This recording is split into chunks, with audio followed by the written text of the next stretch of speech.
বাসায় এরা কেন ঘুরে, কখনো জিজ্ঞেস করেছেন নিজেকে যে ওরা কেন একই রাস্তায় বারবার ঘুরে? হ্যাঁ বলেন। ব্রেইনের ধারণ ক্ষমতা এতটুকুই, ও যে রাস্তা দিয়ে যায় ও ভুলে যায় কোন রাস্তা দিয়ে এসেছে। ওই জন্য প্রতিবার এই রাস্তাকে ওর কাছে নতুন বলে মনে হয়।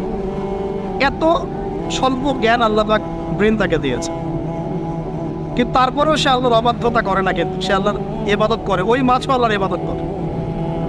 এখন আমাদের সমাজে এমন কিছু মানুষ দেখতে পাওয়া যায়, জ্ঞান বুদ্ধি মাশাআল্লাহ এমন বলদের পর্যায়ে, যদি বলি কাশ্মীর মনে হচ্ছে জান্নাত, বলবে যে কাশ্মীরকে জান্নাতের সাথে তুলনা করছে। সুবহানাল্লাহ। যাই হোক, আপনাকে যেটা বলছিলাম, যদি এই বিয়ের ডিসিশন আপনি ঠিক রাখতে পারেন, দুনিয়াতে জান্নাতের একটা ফ্লেভার পাবেন ইনশাআল্লাহ।